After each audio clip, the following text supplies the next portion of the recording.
welcome to this week's demo on using blending brushes. So this week I wanted to share with you what blending brushes are, for those of you that may not know, but also give you some new ideas if you already know what blending brushes are. So blending brushes are these things right here. So it is a brush. It does have bristles, as you can see. It's just very, very dense. The idea with this is you can use your ink pads, and I recommend the Distress brand, which is Distress Oxides or Distress Inks.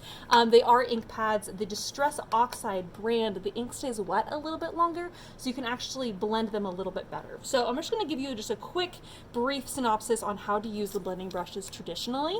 So you put your fingers on either side of the blending brush. You're going to apply a nice amount of pressure while you pick up a lot of color. And then you actually start with a light hand, so you're not pressing super hard, as you just very gently lay down color, and then as the color comes off of the brush, you press harder and harder, and so then that's where you get a lot of color that lays down. But what's really cool about this is that you get these really gorgeous, vibrant colors, although I know this color I'm not using is not that vibrant, but you get these really beautiful, rich colors, and then if you have another color that you want to blend it with, you have this really beautiful blending, and it just blends together so nicely. Isn't that just absolutely stunning? I just love the colors and how they just kind of come together. So that is the idea and kind of basic synopsis on how you use blending brushes, just plain, just as is. Okay? All right, now let's play. So when I was playing around with blending brushes, I was thinking like, oh, it would be great for doing stenciling. And we will do some stenciling today, don't you worry. But the very first thing that I want to talk about is using this amazing ribbon. So sometimes, so this ribbon is kind of meshy looking. It's very, very cool. And sometimes when people are buying ribbons, I'll even say, oh, you can use this as a stencil. And you may have been like, well, how do you do that? Well, you can use sponges to do stenciling, but I'm going to show you how to do it with your blending brushes. So you pick up again the ink here, and then I'm just going to hold this tight as I'm kind of going in one. Love, as you reveal it, how you get this really cool, interesting texture. And what I love about the blending brushes is that you get that texture, but it blends out basically into nothing. Isn't that so cool? Oh my gosh, like you could do something like mermaidy with it or ocean themed. It's just really, really cool. Or if you had acrylic paint, and traditionally when I've used these brushes, I only ever use them with an ink pad, but let's be honest, it's a cool tool. You should think outside the box. But can you imagine using some of these with acrylic paint and then with the texture, like on a canvas? Oh my gosh, there's so many amazing ideas. I love that. Love, love, love. Okay, so that was just my first textured ribbon idea. All right, now let's go on to the other ones because, as you know, I have lots of ideas to share. Okay, so here was another one. So now we're going to go to a different color here. So this is the Wild Honey. Again, the Distress Oxide is really the ink I love to use the most of the blending brushes because you get the ink blends. It's a little bit wetter, so you can actually blend it out a little bit nicer. Sometimes a dye-based ink will dry very quickly, and then you get that kind of hard color and then that soft color. I refer to it as the bloop, and then it doesn't look as nice or clean or fresh. All right, so what we're going to do here, once again, I'm just going to pick up the color. I'm going to hold my ribbon tight as I'm just kind of blending down, and again, I'm moving in just the one direction, so then that way I'm not accidentally kind of going back and forth and moving the ribbon and not getting a nice crisp image. But look how cool this is. I just love that. The netting, oh my gosh, it's so fun, so fun. So just again, some more ideas for you. All right. And I'm going to show you all of my fun texture ribbons. So we're just going to be playing with all sorts of these. All right, this is going to be a mesh ribbon that's kind of a more coarse mesh ribbon. So again, I'm going to lay this down, and I'm going to use this dark blue, which is really beautiful. And I'm actually going to use this purple too, just to show you that you can do some color blending. So again, I'm just going to kind of lay this down and kind of go in this direction.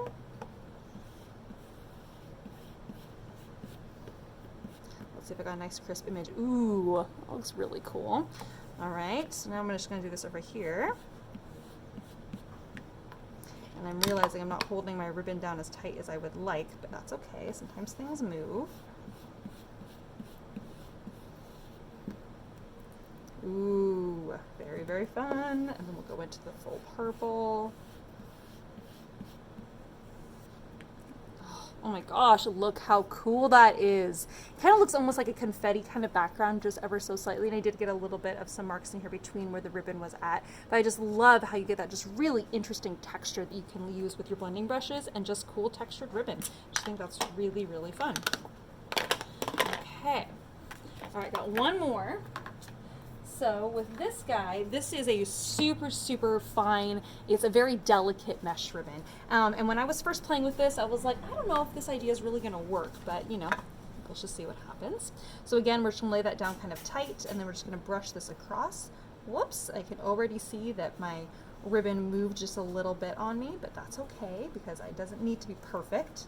It just needs to be fun and interesting and inspiring. Oh my gosh, I love that. And I love how you can actually brush this on and actually do a texture across the entire page. Ooh, it's just kind of fun. And if you're like a kind of person that likes to do like collage, or you're really like wanting to do something just a little bit more interesting and kind of fun, you can actually just take this, and if you pick up more ink, you get that really nice dark color, or you can blend it out and just get that kind of lighter color. So I'm just going to pull this up so you can actually see the differences here. So you have these areas that are really dark. Look at that. Look how it looks like kind of like an orange peel. Oh gosh, absolutely beautiful. Or you have some of these more faded areas, but just have something that just looks a little different. So again, if you're looking for something that maybe you haven't seen before or haven't done before, using your inks and your blending brushes with textured ribbon is a great way to go. Okay, so now let's go into some other ideas. I'm just going to clean this off really fast. Okay, so my next idea was actually using watercolors. So I'm going to use my watercolor palette here, and I'm just going to go ahead and grab a little piece of paper here. All right, so you can actually take your watercolors, and then you can use a spray bottle, and you can actually activate your colors. So then that way your colors are ready to go. So remember I told you how the blending brushes, they're really, I mean, yes, there's things you're supposed to use with them, like certain kinds of inks, but I am the kind of person that I love to think outside the box. I'm like, what else, but what else can you do? What are the options? Because, you know, I want people to feel inspired and to start, you know, feeling like that you have, like the world is your oyster, that you're not like limited on what you can and can't do. So I'm just going to go ahead and pick up some color here. I'm going to add just a little bit more water to this one because I decided this is the color I want to use. So I'm actually just going to pick up a couple colors here, some of my kind of more earth tones. Whoops, I ended up with 3 colors there. All right, so I'm just going to go ahead and just blend down some color here. And I'm just going to do some of these like fun like little kind of circly kinds of shapes here. And as the ink is kind of coming off, I'm heading to the outside of the circle here, so that way we get that really nice dark center, but then it kind of blends out. And because it is watercolor, you can always get your brush wet again and reactivate the ink in case you're wanting it to be a little bit, you want it to go a little farther, you want to move the inks around. So I still have a bit of the color left on here, so I'm just going to kind of pick up some of this color. Oh, but I need a little bit more water in that one. So I really just want you guys to feel inspired and not feel like you're limited on what you can and can't do. A big thing that I'm really into is, you know, kind of thinking outside the box, but also using tools and things in new and different ways that maybe you hadn't considered before or hadn't thought of. Okay. All right, okay, so that's my idea for doing just a quick little watercolor background. All right, so once that's starting to dry, and we'll just let that go for just a second while I put this stuff away. All right, so now I have this little tiny stencil set, which is so fun, so cute. So this is like a little mushroom stencil. So I thought that would be really fun, since I love to do stenciling anyway. This is a great way to, again, use your stencils and your blending brushes in a different fashion. Okay. All right, so now that this is dry, because it's already dry because there's just a thin amount of actually color directly on there. So now that that's dry, I just did a quick watercolor background, but now I'm going to actually use my blending inks, my oxide inks, on top of the watercolors, so then that way I can really get some nice crisp images. I've tried doing the blending with watercolors only, and what ends up happening is that because the watercolors are wet, they tend to bleed out a little bit. So that's why I want to do an interesting kind of watercolor background, even though I know I just did some basic circles, but you know, you can paint whatever you'd like, and then then go back in with your inks and your brushes, and you can just very lightly add a little bit of stenciling kind of here and there. And I love doing stenciling with these brushes because even if you feel like there's hardly any color actually going down, it's amazing when you do the reveal how much color has actually stayed. All right, we'll see how we'll come up with. Oh my gosh, I love that. Love, love, love. Oh my gosh, it's so fun. So fun. All right, I'm gonna go in here and I'm gonna do just a couple smaller, little tiny details. I'm gonna use one of my smaller brushes. Amazingly, these brushes are some of them are so tiny. So blending brushes, they really come in a variety of different kinds of sizes, which are kind of cool. So even if you're doing tiny little detail work like I am doing right now, you can really get, have that nice control and do some of that finer detail kind of work. Okay, so I'm just going in here and adding some mushrooms. Oh my gosh, look how cute that is. Oh my gosh, that's so much fun. And then we'll do another little guy up here. Actually, I think I might want to do this little guy over here. Ooh, we want to do this up bottom. No, I'm going to do this up there. We'll do this guy. I'm just going to change the direction the little mushroom is growing here. And again, on this fashion, I'm just doing the stenciling right on top of my little circles, or the best that I can. Look at that cute little mushroom. Oh my gosh, look how fun that is. So just kind of just giving you some fun ideas on how you can use your blending brushes in some new and some kind of different ways, which I thought would be kind of fun. So, and since we're kind of working in this kind of theme anyway, I'm gonna go ahead and just activate my colors one more time here. And then I'm going to use that same brush size I was just using, so then that way I can kind of go in and maybe add some more little circles and kind of cover up some of my little mistake areas where I had accidentally got ink in places I didn't want. But again, because you have different sizes of your blending brushes, you really have some nice options for like adding just little bits of detail here and there. That way you don't have to use the giant brush or the larger sizes to achieve the effect that you're trying to go for. So anyways, I just thought that was pretty fun and really, really cute. Okay, all right, on to the next idea.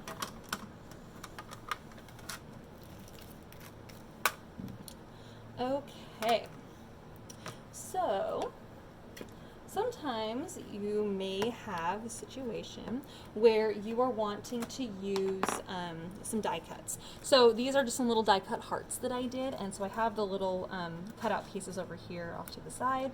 So if you happen to have a die cut that when you cut it out, the exact shape is left behind, right? So I probably wouldn't recommend like a tree because you have all of those little branchy bits and pieces that you end up popping out and throwing away. So you want the image to be the same. So, that might not make sense at the moment, but trust me, you'll understand in just a moment. All right, so what I'm going to do is I'm going to start with the red because I want my little hearts to be red. So I just did the die cut and I'm using the reverse piece, this piece, as a stencil. Okay, I'm just going to line that up and I'm just going to brush this on really fast. Again, it may look like there's not really hardly any ink going down, but it's amazing how you already get stenciling going down even if you think that there's not really any ink left on your brush. It's pretty incredible. Okay. All right, so we have some cute little hearts.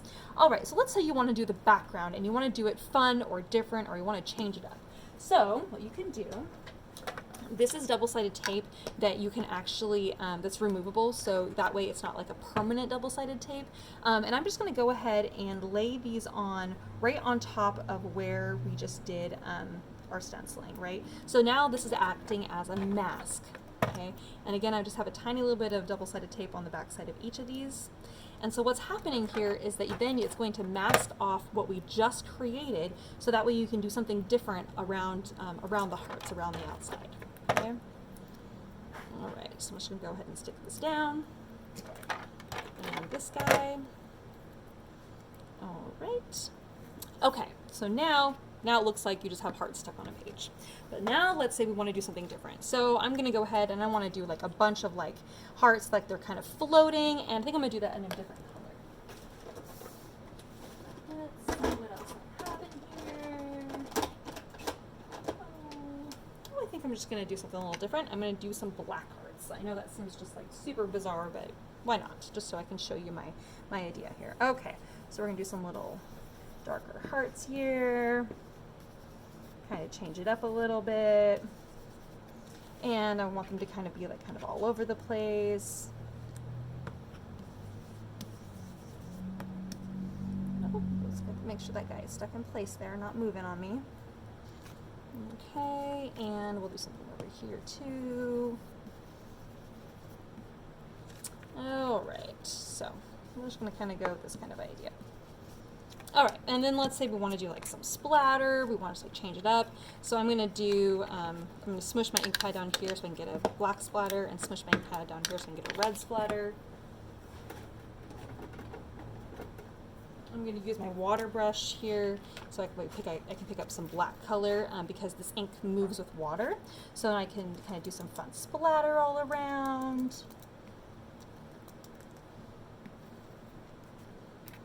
Sorry, I know this is like right in the middle of where we're working here, but I just wanted to show you. Okay, so we have some black splatter, and I'm going to use a different water brush to do my red splatter. That way my red and my black are not all muddled. We got some distinct differences. Okay, all right, so we've created a whole mess, a whole disaster here. Okay, let's go ahead and clean this up. And then we'll do our reveal. All right, so then we go in here and we're going to remove our masks. And what you see is the red hearts are going to be at the front. And then everything else is kind of behind them. So I know this wasn't like the cleanest example of what I'm trying to explain here, but you kind of see that idea where you've masked those off, and so then all the other decorations you've done land behind the hearts. So that was kind of my thought for just sharing, you know, using your die cuts and your reverse die cuts. Okay, let's do another one that's maybe a little bit cuter. Not that that's not cute, but you know, I have other ideas here. Okay. So let's go into this guy. All right, so here, for example, we have this cute little, this is a little die cut mushroom, right? And now remember I was telling you want the reverse to be exactly the same shape, so that way you have one that acts as a stencil and one that acts as a mask, okay?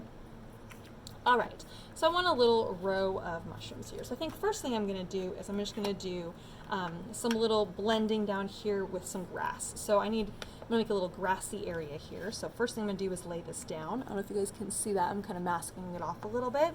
And I'm just gonna do grass just along the bottom. So I'm not actually coloring in any of the mushrooms at the moment. I'm just getting a grassy area down here at the bottom, where my mushrooms are gonna be growing out of, okay? All right. Then I'm going to go in with a little bit finer detail blending brush with my brown, so I can do the little bottom parts of the mushroom here, where the mushrooms might be growing out of the ground. Okay. All right.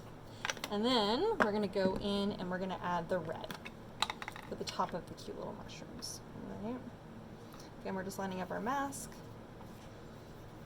And some of them might be different degrees of light red or dark red. Oh, I'm kind of going off the edge of my paper, but that's okay. All right. Okay. All right, so now we have our cute little mushrooms, so you can see how fun that is. Isn't that adorable? And then, of course, we could take a white pen. So I have my white one available if you want to add like the little details onto the little mushrooms here. Oh, do I have a different white pen? Is this the one? Sometimes my white pens are, I just need to write with it on a piece of paper. Oh, this one has seen some better days. There we go, this is the one I want. There we are. So we're adding some little details with our little white pen, so that way we get this cute little grouping. So fun. Okay.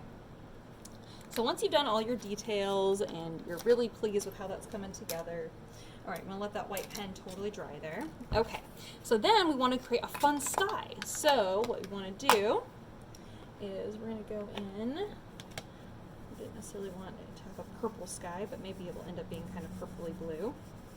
because my brush that I want to use doesn't have blue on it anymore. It has purple on it. Okay, all right. So now I want to do my blue.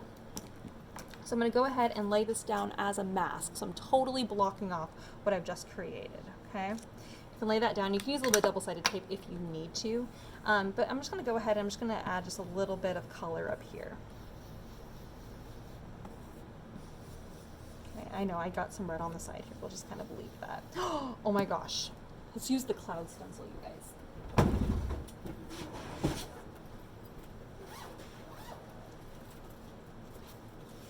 Alright, so this is the Rosie's Roadshow Cloud Stencil. Oh, I changed my mind. I'm not going to use this dark blue. I mean, I have a little bit of that.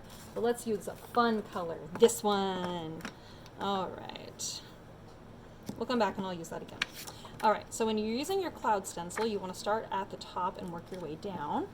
Now remember that the mushrooms are totally masked off. So as I'm laying down my cloud grouping here, I'm not actually colorizing, adding color on top of the red mushrooms that we've already done. I'm just creating a fun background here. And since I had my blue from earlier, let's add a little bit more dark blue in here so that way we're not using only one color for the sky. We're making it fun and exciting and a little different. Okay, so let's see our big reveal. Let's see what we've created here. Okay. So we can reveal that. And there we have our cute little scene. Isn't that adorable? So there's no die cuts, nothing is raised up, it's all totally flat. But what's nice is that you can have those die cut shapes, but again, you're just using them as stencils. So if you've ever gotten a stencil that has a mask that's also with it, I have a couple of them I think in stock where it has the frond and then there's the mask that's inside it. This is how you would use those. You use the stenciling and then you mask off what you've stenciled so you can do areas around it. Okay, so that's kind of my thought on that. All right, we're going to do one more. All right. Okay, so I'm just going to have my little piece of paper here, and I'm going to go in with my green real fast, and I'm just going to kind of do kind of just like a little grassy thing, just like right here, just like something kind of basic, nothing fancy. Okay, and then I have my little, this is a deer die cut. It's one of my favorite ones. It's from Sizzix. And so I want these little deer to just kind of be like looking back on each other, which I thought was pretty cute. And let's see if I have my brown. Oh, I was using black earlier, but that's okay. All right. So we have our buck here. And then we have our fawn. And since I want the fawn to be kind of a different color than the buck, I went ahead and just didn't get any more ink when I did the fawn. Oh, not the fawn, I'm sorry, the doe. We have the doe. The doe I want to be a lighter color, so you can just go ahead and do that. So it looks like you have two different colors, but this is just the same brush, same color with just no more extra ink on it. Then you can lay down right on top of your stenciling, you can lay down your die cut, so then that just blocks out the image completely. And then you can do something else around it. So let's see what else I have. Want to use a tree. Hold on just a second.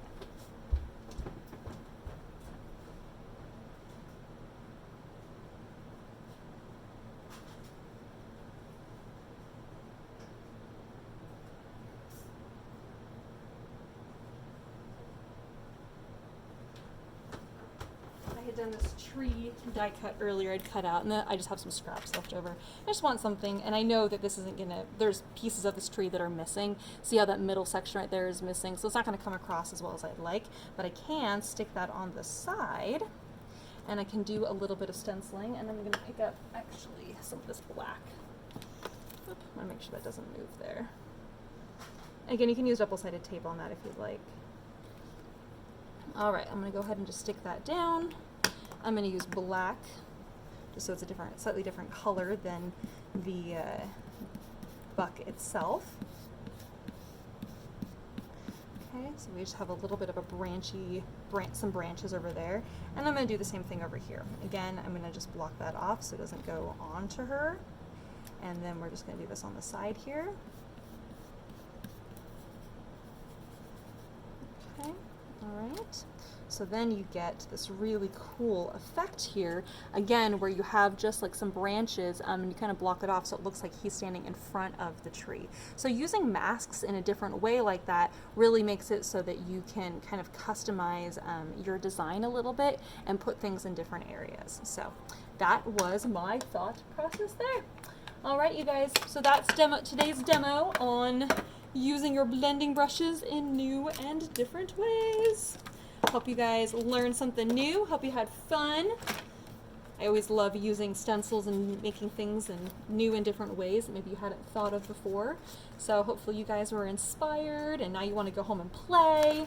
And if you have any of your fun textured ribbons, I hope that you pull them out so then that way you can start using those as little stencils too. So there we have it. There's today's demo. The amazing world of blending brushes. Thanks for joining me, you guys. Hope you guys had fun. I'll see you guys again soon. Bye-bye.